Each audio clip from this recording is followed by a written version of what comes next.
দর্শক, আজ দেখুন মোদিজি কিভাবে ট্রেন উদ্বোধনী অনুষ্ঠানে সহযোগী ছিলেন এবং কি কি ট্রেন তিনি উদ্বোধন করলেন। গুয়াহাটি থেকে এই যে কলকাতা, তারপরে বিভিন্ন জায়গায় যে নতুন ট্রেনগুলি চালু করলেন, সেই ট্রেনগুলি কিন্তু এখন তেজ গতিতে চলবে এবং আপনারা এই ট্রেনগুলিতে সফর করতে পারবেন। তো আপনারা ভিডিওটিকে শেষ পর্যন্ত দেখুন, পুরোটাই বুঝতে পারবেন। माननीय प्रधानमंत्री जी से फिर से विनम्र निवेदन कि वे हरी झंडी दिखाकर 3 अमृत भारत एक्सप्रेस और एक नई पैसेंजर ट्रेन सेवाओं का शुभारंभ करें।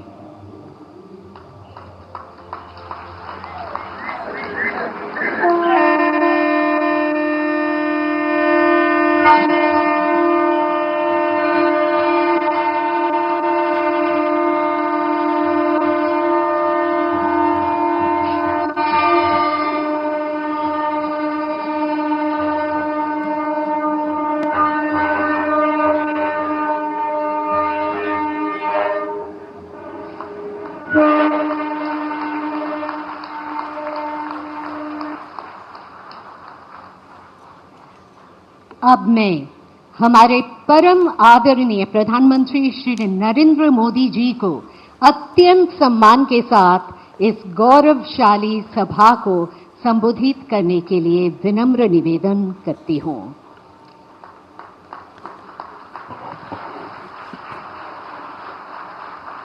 पश्चिम बंगाल के राज्यपाल सीवी आनंद बोस जी, केंद्रीय मंत्रिमंडल के मेरे सहयोगी सर्बानंद सोनोवाल जी, सुकांता मजुमदार जी, शांतनु ठाकुर जी, संसद में मेरे साथी स्वामी भट्टाचार्य जी, सौमित्र खान जी, पश्चिम बंगाल विधानसभा में विपक्ष के नेता शुभेंदु अधिकारी जी, अन्य जनप्रतिनिधिगण, देवी और सज्जनों, कल मैं मालदा में था और आज यहां हुगली में आप सभी के बीच आने का सौभाग्य मिला है। विकसित भारत के लिए पूर्वी भारत का विकास, इस लक्ष्य के साथ केंद्र सरकार निरंतर काम कर रही है।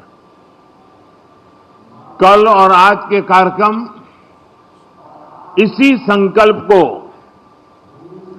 और अधिक मजबूत करने वाले हैं।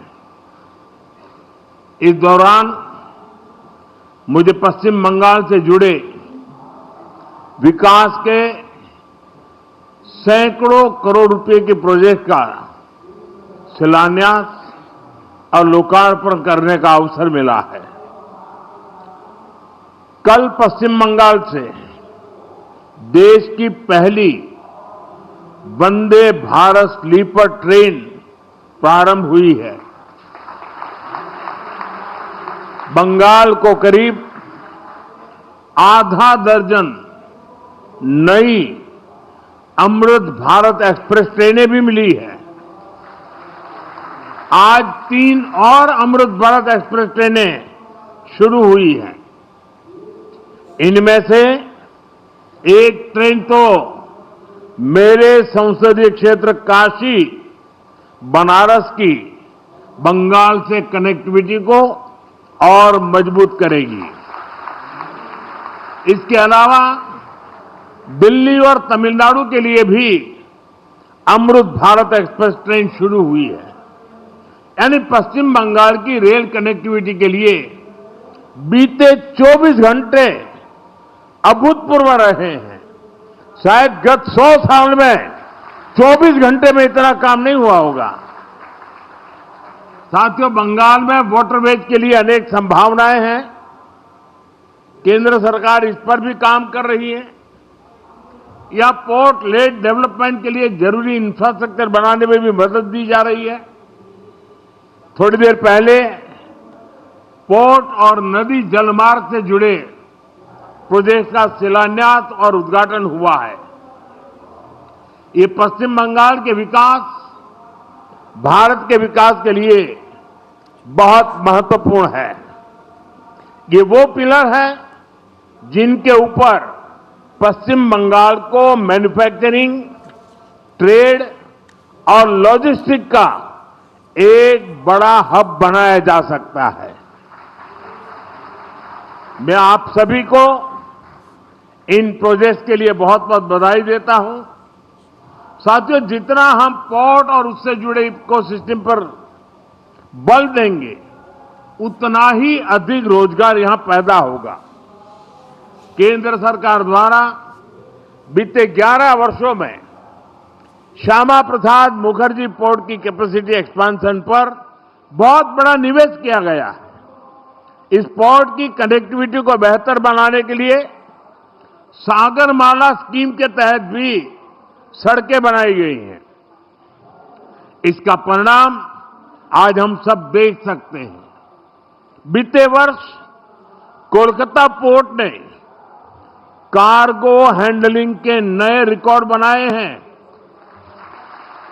साथियों, बालागढ़ में बनने वाला extended port gate system Hooghly और आसपास के इलाकों के लिए नए अवसरों का द्वार खोलेगा। इससे कोलकाता शहर में ट्रैफिक और लॉजिस्टिक का दबाव कम होगा। गंगा जी पर जो जलमार्ग बना है, उसके जरिए कार्गो मूवमेंट और बढ़ेगा। ये पूरा इंफ्रास्ट्रक्चर हुगली को वेयरहाउसिंग और ट्रेडिंग हब बनाने में मदद करेगा। इससे यहां सैकड़ों करोड़ रुपए का नया निवेश होगा। हजारों युवाओं को रोजगार मिलेगा। छोटे व्यापारियों और ट्रांसपोर्ट से जुड़े लोगों को लाभ होगा और किसानों और उत्पादकों को भी नए बाजार मिलेंगे। साथियों, आज भारत में हम मल्टी मॉडल कनेक्टिविटी और ग्रीन मोबिलिटी पर बहुत बल दे रहे हैं। सीमलेस ट्रांसपोर्टेशन संभव हो सके, इसके लिए पोर्ट, नदी जलमार्ग, हाईवे और एयरपोर्ट्स, इन सभी को आपस में कनेक्ट किया जा रहा है। इससे लॉजिस्टिक कॉस्ट और ट्रांसपोर्टेशन में लगने वाले टाइम दोनों में कमी आ रही है। साथियों, हमारी कोशिश ये भी है कि हमारे ट्रांसपोर्ट के माध्यम नेचर फ्रेंडली भी हो। हाइब्रिड इलेक्ट्रिक नाव से रिवर ट्रांसपोर्ट और ग्रीन मोबिलिटी दोनों को बल मिलेगा। इससे हुगली नदी पर आवाजाही आसान होगी, प्रदूषण की समस्या कम होगी और नदी आधारित टूरिज्म को भी बल मिलेगा। साथियों, भारत आज फिशरीज और सी फूड के प्रोडक्शन और एक्सपोर्ट में बहुत तेजी से आगे बढ़ रहा है। मेरा सपना है कि पश्चिम बंगाल इसमें देश को लीड करे। केंद्र सरकार नदी जलमार्ग को लेकर अपने विजन में बंगाल को प्रमुखता से सपोर्ट कर रही है। इसका फायदा यहां के किसानों के साथ साथ हमारे मछुआरे साथियों को भी मिलने वाला है। साथियों, केंद्र सरकार द्वारा शुरू किए जा रहे सारे प्रोजेक्ट्स पश्चिम बंगाल की विकास यात्रा को गति देंगे। एक बार फिर आप सभी को इन प्रोजेक्ट्स के लिए मैं बहुत बहुत शुभकामनाएं देता हूं। पड़ोस में ही हजारों लोग काफी समय से इंतजार कर रहे हैं। वहां भी मुझे बहुत कुछ कहना है और शायद लोग उसे सुनने के लिए ज्यादा उत्सुक है। जरा खुलकर बातें वहां करूंगा और इसलिए यहां मैं मेरी वाणी को विराम देता हूं और मैं अगली सभा के लिए आप सबकी इजाजत लेकर के निकल रहा हूं। बहुत बहुत धन्यवाद।